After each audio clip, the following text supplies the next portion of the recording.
vez, num pequeno reinado, tinha um senhor sentado na calçada e ele estava chorando muito, estava muito triste, desolado. E aí passou uma outra pessoa do lado dele e falou: Meu senhor, o que aconteceu? Ele falou: Não consigo nem falar. Ele falou: Não, por favor, o que eu posso fazer? E aí ele falou, soluçando: O sábio morreu. E aí a outra pessoa imediatamente quase entrou em choque também. Não acredito. Sentou do lado dele e começou a chorar também. E aí desse jeito, cada um que ia passando, um falava: O sábio morreu. Aí ia mais um, ia acumulando gente. Tava uma comoção já nessa cidade. E aí passou o ministro, trabalhava junto com o rei, escutou essa notícia chocante, falou: "Não, o sábio morreu." E ele também ficou desolado e chegou no palácio. E aí o rei falou: Isso parece triste, o que aconteceu? Ele falou: Vossa Majestade, o sábio morreu. E aí o rei também falou: Não acredito, perdemos o sábio. Isso é terrível. E começou a chorar e falou: A gente tem que fazer algo por isso. Vamos declarar 3 dias de luto pelo sábio. E aí nisso tinha um monge visitando o palácio. E ele falou: O que está acontecendo? Está todo mundo triste? Por que você e o seu ministro estão chorando? E aí o rei falou: O sábio morreu. Então, por respeito a ele, nós vamos fazer esses 3 dias de luto. E aí o monge só uma pergunta: Quem é esse sábio? Aí o rei parou de chorar um pouco e falou: Não sei. O ministro me falou que o sábio morreu, eu fiquei triste. Pergunta para ele. Quem é o sábio? O ministro parou de chorar e falou: Também não sei. Falou: Da onde você viu isso? Da onde? Vai investigar. E ele investigou de um, chegaram no senhorzinho. Falou: Meu senhor, posso perguntar quem é o sábio? Ele falou: O sábio é o nome que eu dei para minha mula. Ele usava a mula para. Lavava roupa. E ele carregava as roupas nas costas da mula. E a mula chamava sábio. O rei declarou 3 dias de luto para a mula do lavador de roupa. E o que isso quer dizer? Muitas vezes a gente age igual esse rei, igual a todo mundo. A gente ouve coisas, ou a gente lê coisas, e aquilo lá vira uma verdade para a gente sem investigar, especialmente no caminho espiritual. A gente está falando, especialmente. Tem um monte de informação disponível, tem um monte de teoria, e a gente ouve o negócio, pronto. Já posso sair falando as verdades para todo mundo. Mas será que é suficiente? Só eu escutar algo, só ler algo? Ou será que eu só vou fazer parte desse bando de gente em comoção? É muito fácil só eu ler ou escutar ou eu participar de palestras. Mas será que é o suficiente para a nossa transformação? Será que isso pode ser considerado como sabedoria? E a resposta é não. Existem 4 palavras em sânscrito. Eu falo e vocês repetem, para ficarem sábios.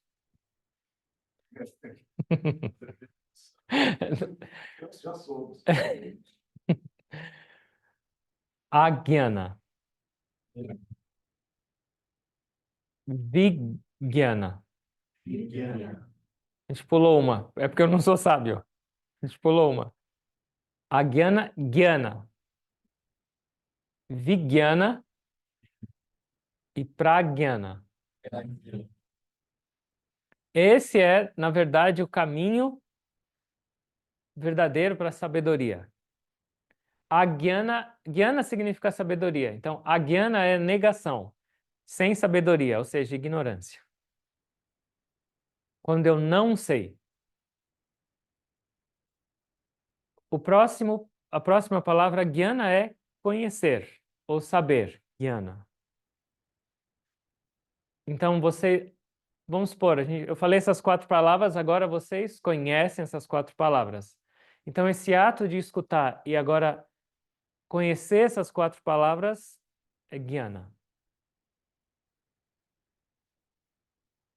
Quando o ministro estava passando e ouviu, o sábio morreu, isso é gyana. Ele soube.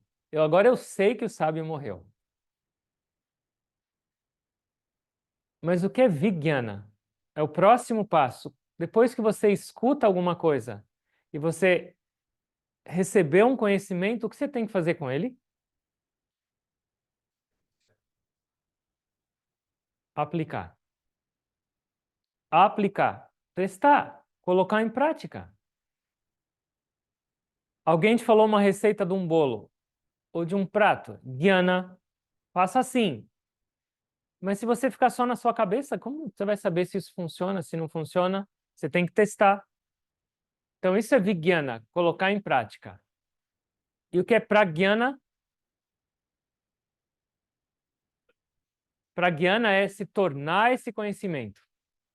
Ao momento que essa informação ou essa verdade se tornou você se estabeleceu nela, isso é pragyana.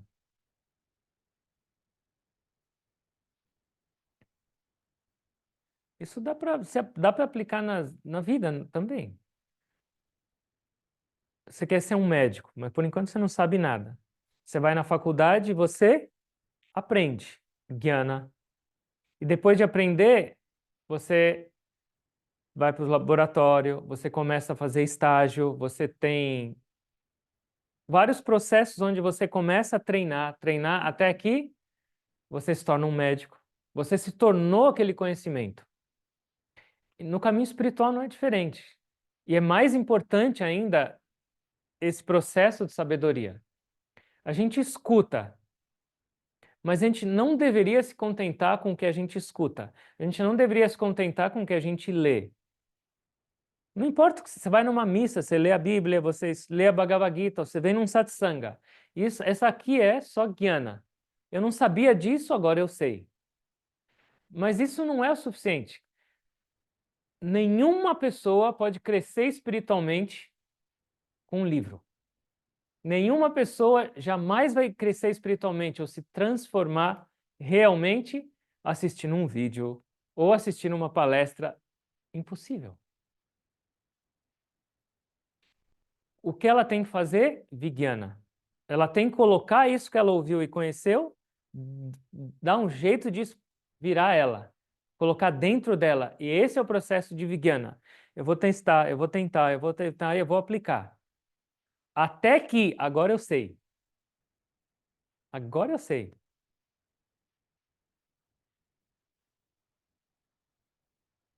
Tomada dá choque. Isso é Jnana. Vijnana é, será que dá mesmo? Zzz, dá. Agora eu me tornei o choque. Isso é Pragyana. E os conceitos, especialmente espirituais, se não forem experimentados, vira um monte de conceito na nossa cabeça e eu começo a me achar o sábio. Mas na verdade eu não vou ser o sábio, eu vou ser igual lá na história.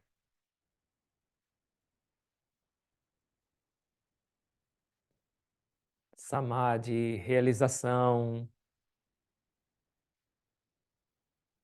experiências espirituais.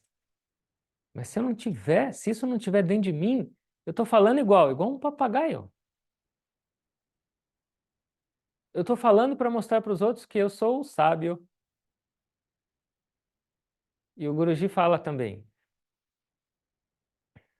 Uma garrafa completamente vazia ou completamente cheia não fazem barulho. Mas uma garrafa que tem água pela metade, faz um monte de barulho. Quem não sabe nada não tem como falar.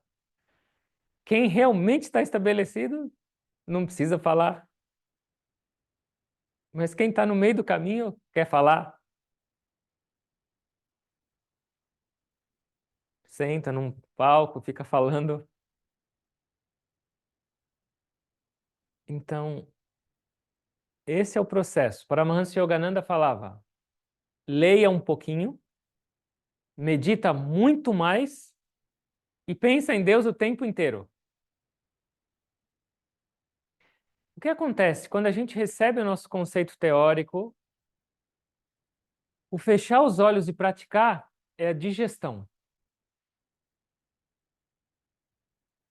E depois dessa digestão, você fica satisfeito. Você comeu, a comida está descendo, tem o processo digestivo, depois você se sente satisfeito. Então, estuda um pouco, se informa, mas põe em prática e fecha os olhos e medita para fazer essa digestão, essa absorção. E é com isso que vai vir a satisfação. Nunca uma leitura, nunca um estudo vai satisfazê-lo espiritualmente, jamais. Momentaneamente, sua mente vai falar: nossa, isso é maravilhoso. Mas ela nunca vai ficar satisfeita, porque um conceito teórico não vai te trazer para a experiência da espiritualidade. E conceitos teóricos são simplesmente infinitos. Infinitos.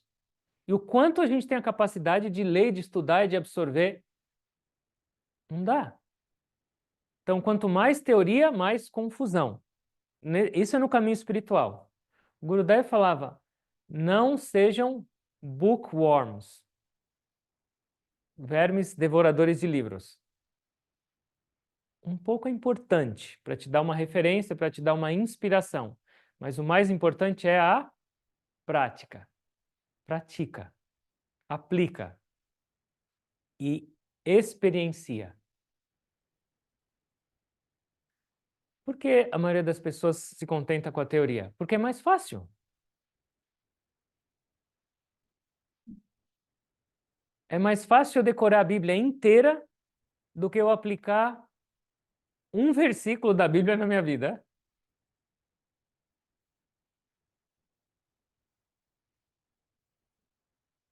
É mais prazeroso, é mais confortável.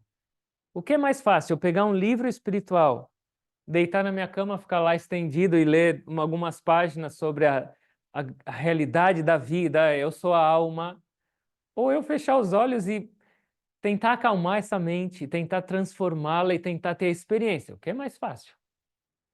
Virar umas páginas, com uma xícara de chá na mão. Mas não funciona.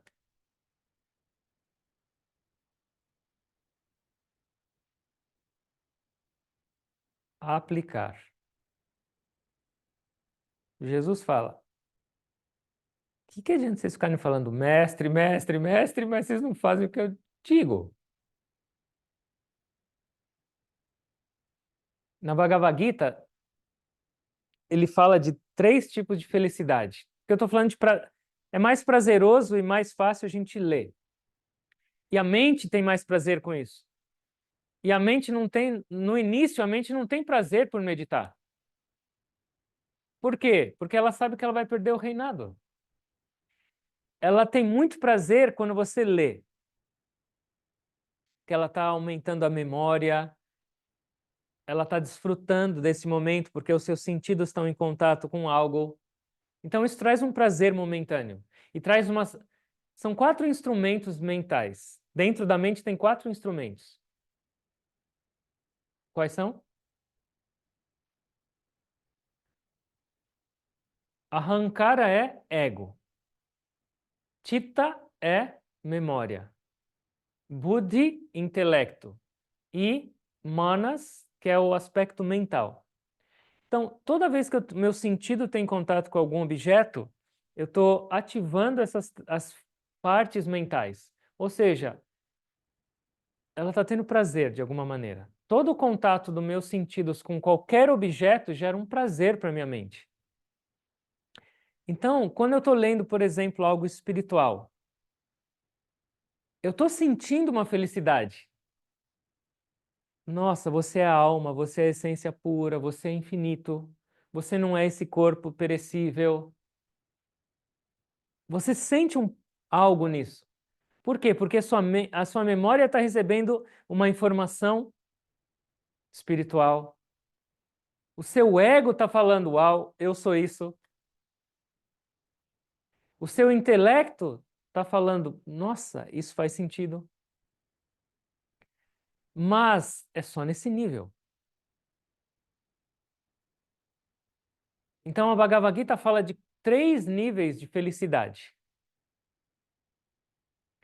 A felicidade que vem de um estado de tranquilidade e que vem de uma clareza de propósito, ou seja, a felicidade que vem de uma decisão que você tomou porque você sabe que aquilo é bom, que você sabe que aquilo é necessário, que você tem clareza daquele caminho. Muitas vezes essa felicidade no começo parece veneno e depois ela se torna néctar. Essa felicidade que vem de propósito claro e da tranquilidade de decisões, essa felicidade é sátvica, é a mais alta. E por que ela pode parecer, entre aspas, veneno no começo? Porque você tem que ir, às vezes, contra a sua mente. Acordar cedo, para a maioria das pessoas, é prazeroso ou desagradável? Desagradável. Ou seja, é igual veneno. Ah, não acredito.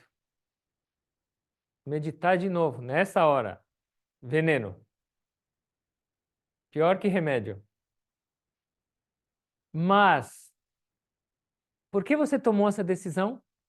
Porque você compreendeu, você tem clareza. Se eu não fizer algo para arrumar esse negócio aqui, eu vou continuar nesse estado. Mesmo ela estando reclamando agora, eu sei que isso é importante para a minha vida. Mesmo não parecendo nem prazeroso, eu sei que eu preciso fazer isso, porque eu vou alcançar o que eu quero. Então, no começo não é tão prazeroso. Para qualquer coisa, vai na academia. O começo não é prazeroso. Aí depois de um tempo você começa a falar: nossa, estou começando a ficar todo riscado. Olha, minha barriga agora, six-pack. No começo não foi tão bom. Agora, prazeroso. Ah, comer amargo. Várias vezes a gente tem comida amarga aqui. Não é gostoso. A nossa língua está acostumada com doce, com coisas saborosas, aí vem uma comida amarga, só imediatamente. Mas por quê? Clareza de propósito. Eu sei que esse amargo vai fazer bem para minha digestão, para o meu estômago, vai purificar meu sangue.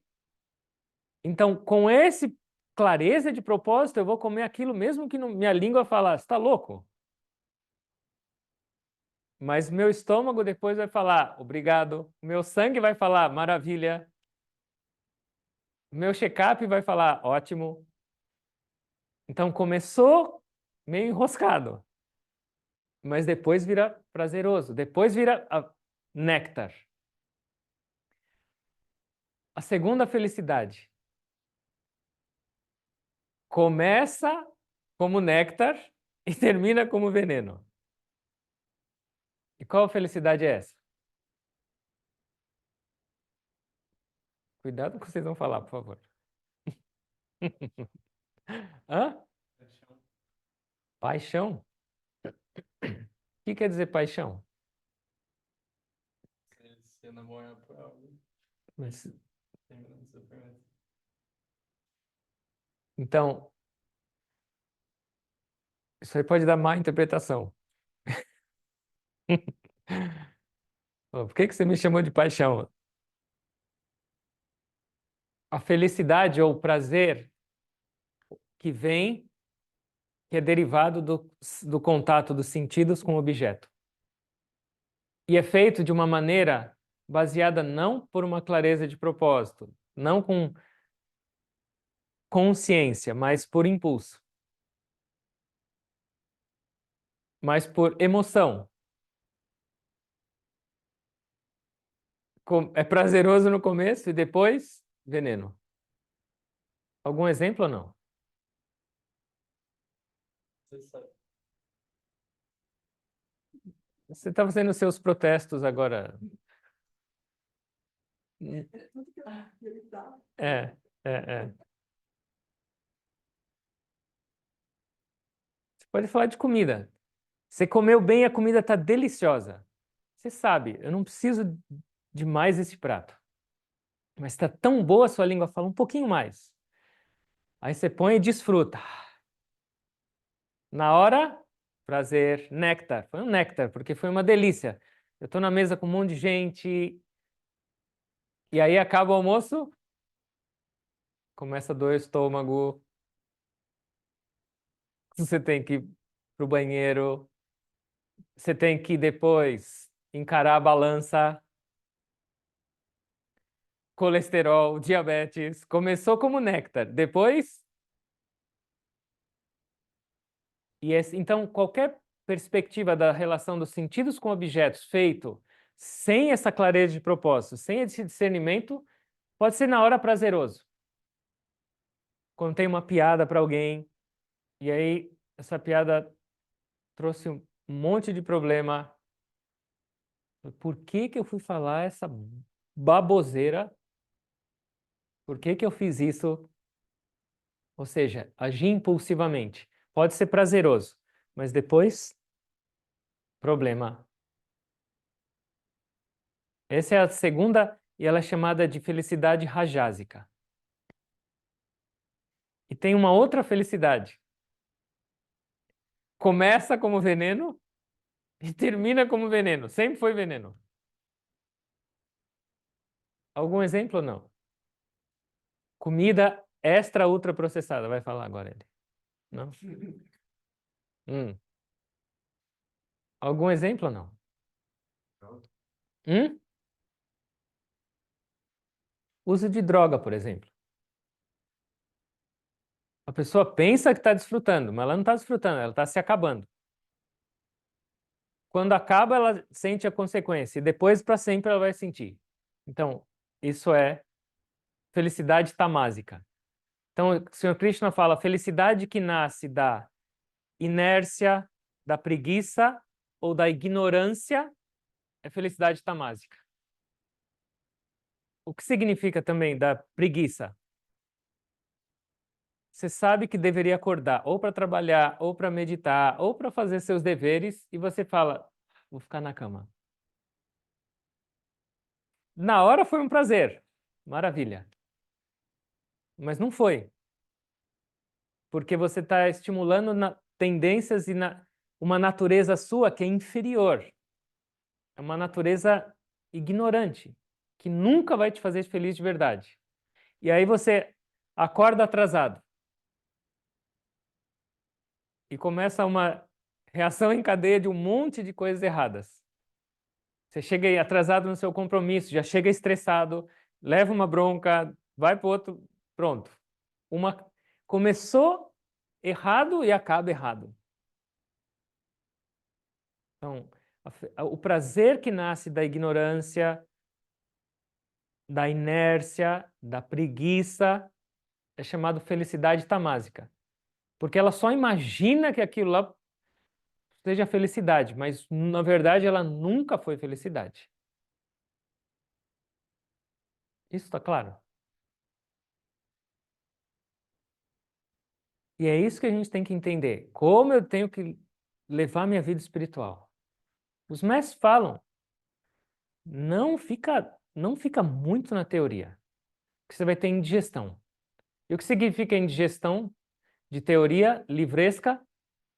Você come, come, come, come, a hora que você fechar os olhos para meditar, toda essa teoria vai vir na sua cabeça.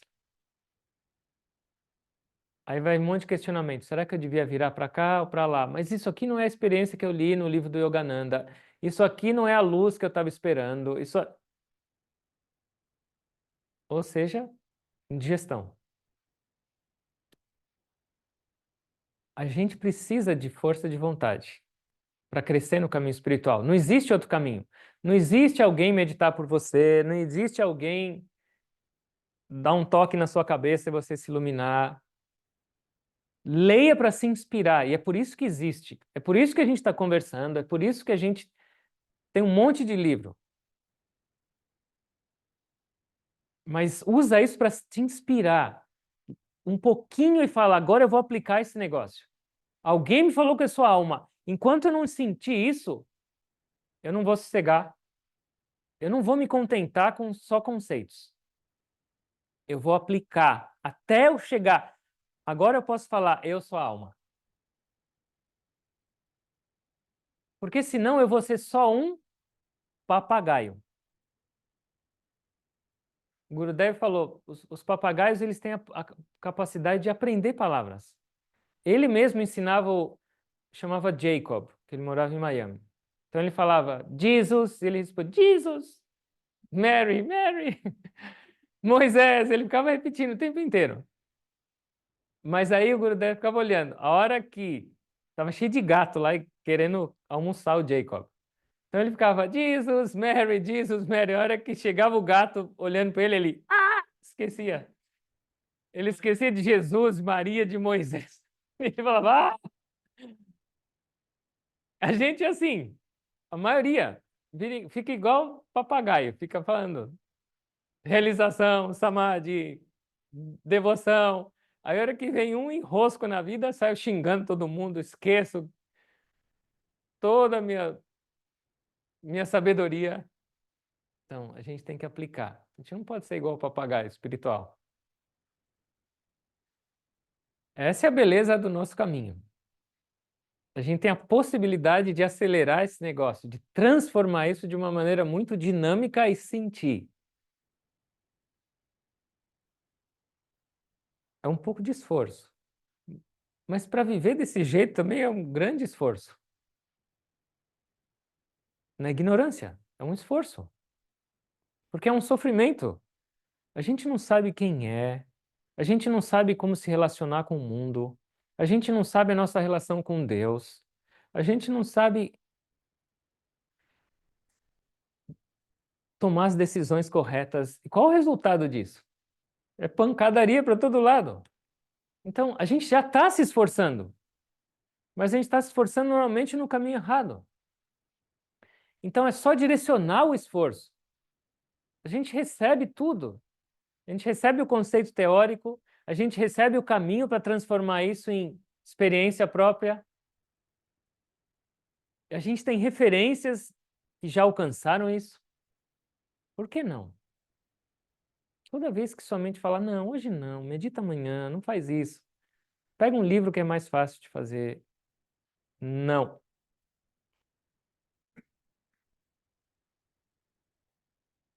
Outro exemplo que o Gurudev falava, você vai no restaurante, aí pega o cardápio e lê lasanha, feijoada,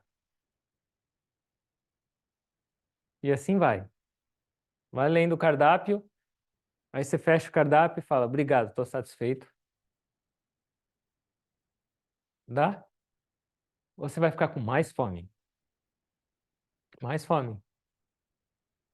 Você lê o cardápio, vai te dar mais vontade, aí você tem que levantar a mão e falar, traz esse negócio, essa comida.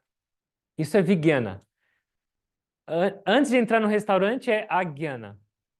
Eu não sei o que tem lá. Sentei na mesa e abri o cardápio é Jnana. Levantei a mão e falar, traz essa comida é Vijnana, porque eu estou colocando em prática. E colocar aquela comida na boca e falar, isso é delicioso e matou minha fome é Prajnana. Então, onde eu estou e como eu deveria lidar com o que eu recebo. Isso é muito importante. Especialmente nos dias de hoje, com um acesso muito, muito mais fácil à informação. É extremamente fácil a gente ficar confuso e estar estagnado e imaginar que está crescendo. A gente não estava nas perguntas e respostas com o Guruji e aí uma pessoa, mestre, eu estou morrendo de medo de entrar em Samadhi. Porque e se eu entrar em Samadhi nesse estado de realização e aí eu não voltar mais? E aí, meus filhos, minha conta para pagar? ensina alguma coisa para minha esposa, porque se eu entrar em Samadhi, ela vai me falar ou fazer, aí eu volto do Samadhi.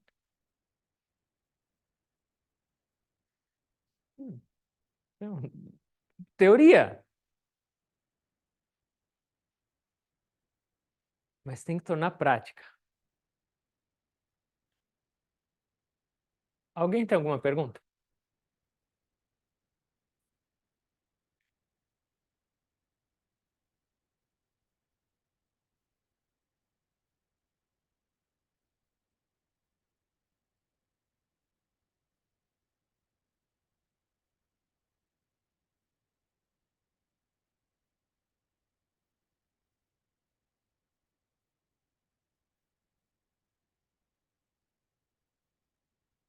Vamos meditar.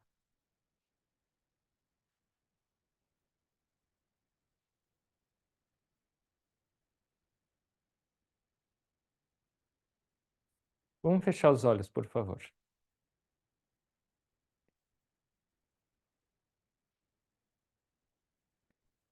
Se possível, mantém sua coluna ereta.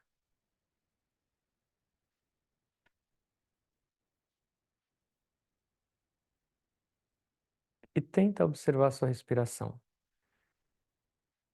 Tenta lembrar dela durante essa prática inteira.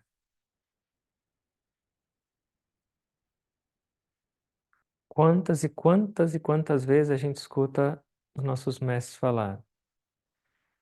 Observa a sua respiração. Lembra dela.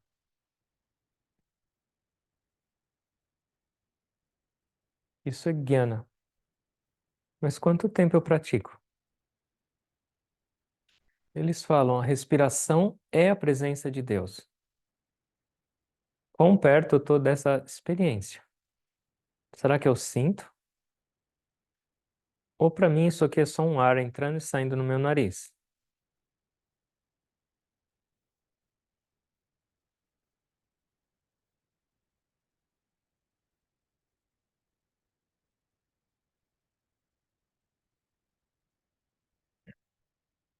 Ó Deus, ó mestres, minha mente é tão agitada, extrovertida, impaciente,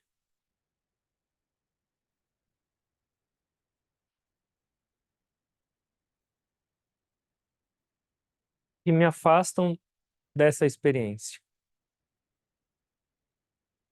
Me fazem sentir que esse caminho ou que esse objetivo está muito longe de mim. Mas eu sei que isso é pura ignorância. Tudo já está em mim. Eu só preciso explorar, encontrar. Me abençoa, ó Deus, para que eu não viva satisfeito só com conceitos teóricos, que aumentam ainda mais minha fome, mas que eu tenha disciplina e força para aplicá-los e para sentir,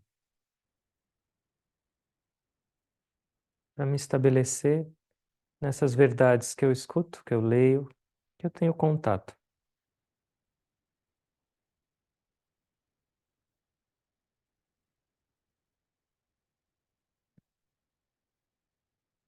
Cada respiração é essa oportunidade. Lembrar ou esquecer.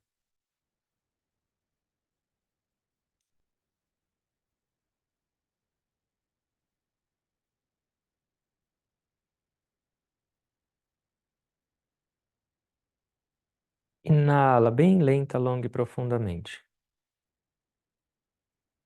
Segura a sua respiração. Inclina o seu corpo para frente. Exale. Respiração normal, consciente.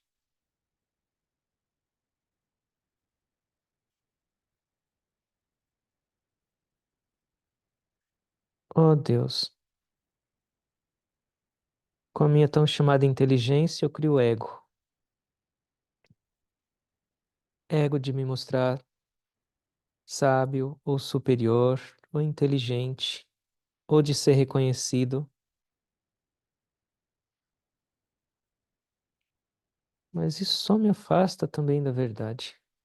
Quanto mais ego, quanto mais individualidade,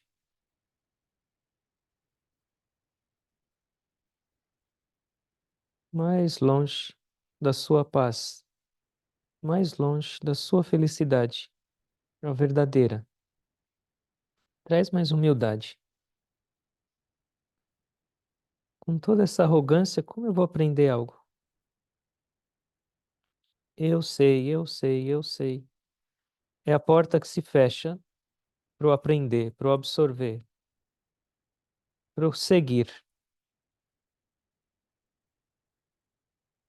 Ó Deus, o tempo inteiro eu estou pronto para ensinar os outros, mas raramente eu estou pronto para aprender. Me dá essa humildade, essa compreensão.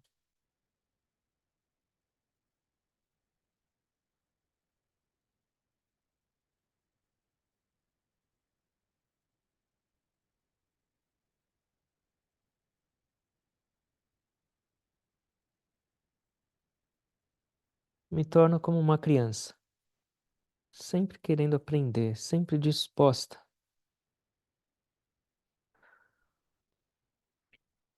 sempre ávida para receber.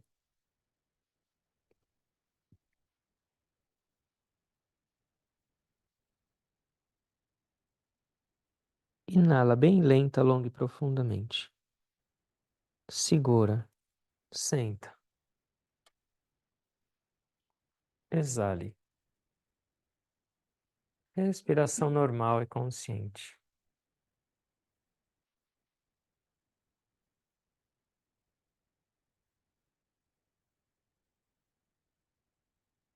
Como está a sua respiração? Como está a sua atenção? Como está o seu coração?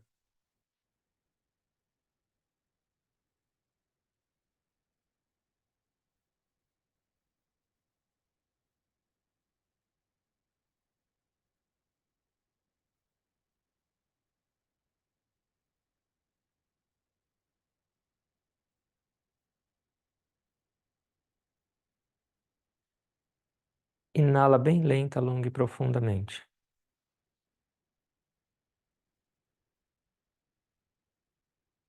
Exale bem lenta, longa e profundamente.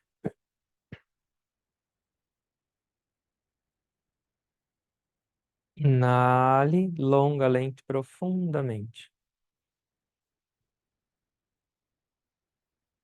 Exale, bem lenta, longa e profundamente.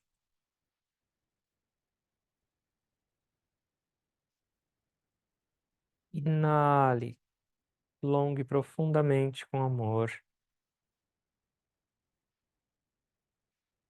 Exale, lenta, longa e profundamente. Inale, ó Deus. Exale, bem lenta, longa e profundamente. Mais uma vez, inala.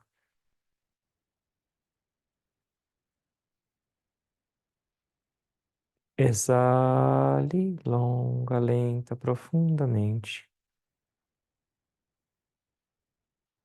Inale, mais amor.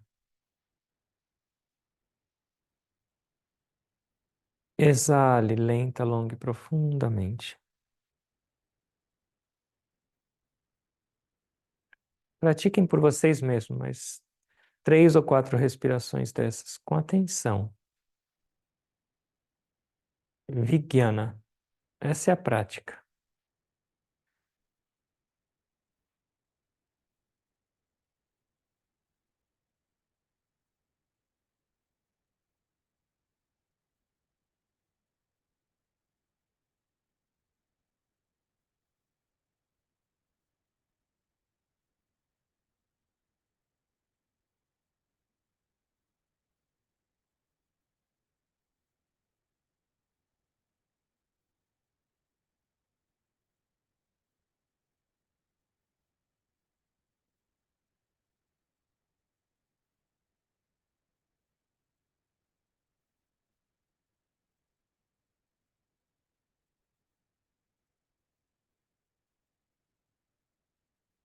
Respiração normal. Agora o seu esforço cessa. Você só observa. Lá dentro.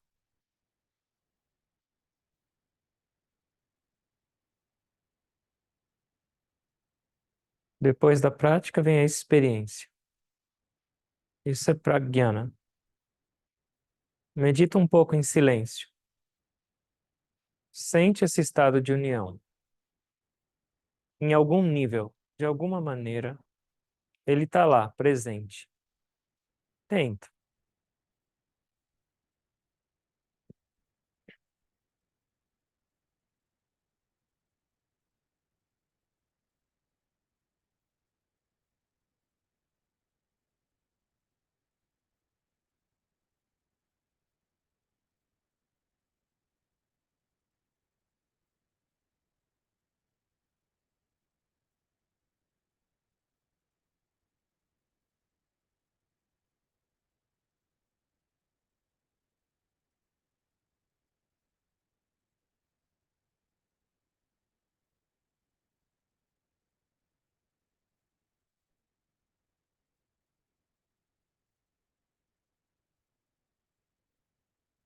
Continua lá dentro.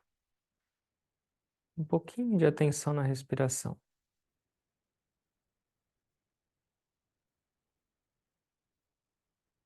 Essa é a felicidade elevada, suprema, porque ela nasce da tranquilidade. Ela nasce dessa clareza de propósito. Ela não depende de nenhuma ideia, de nenhum pensamento, de nenhum objeto. Ela brota do seu ser mais profundo, íntimo. E ela é eterna.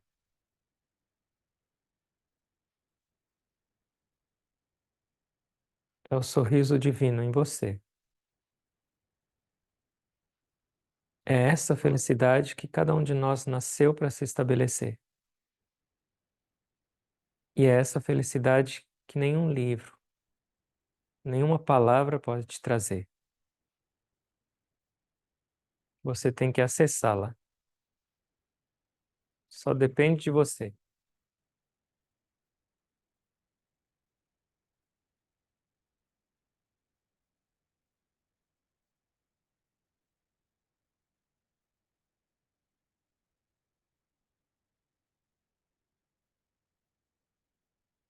Transforma a sua vida numa celebração divina. E depois convida todos para celebrarem junto com você.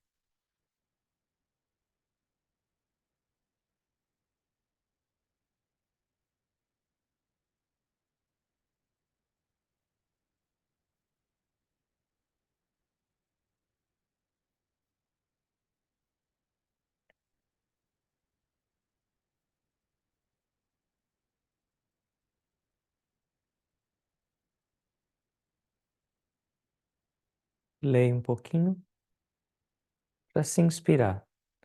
Medita mais e pense em Deus o tempo inteiro. Sente Deus o tempo inteiro.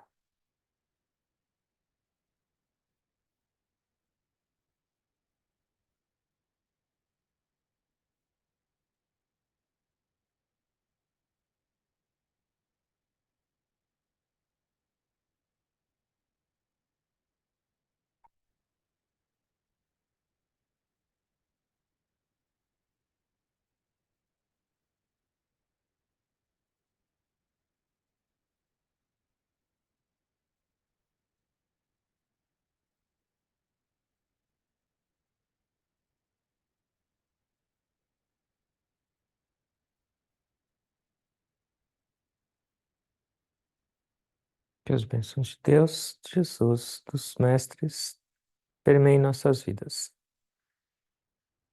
Que a gente tenha esse ímpeto para realmente desvendar o mistério das nossas existências, para se estabelecer nesse estado de amor incondicional, nesse estado de felicidade divina. Esse é o convite para cada um de nós.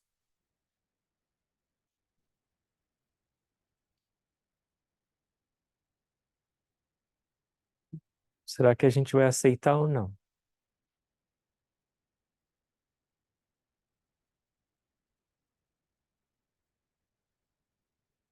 Agradecendo a presença de todos, orando por cada um de vocês e com alegria, com gratidão, eu me curvo para a presença divina e pura em cada um de vocês.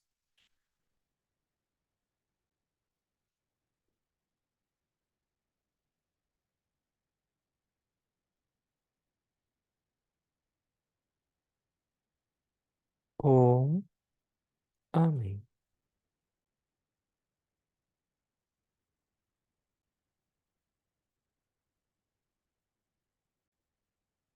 Obrigado a todos. Boa semana a todos.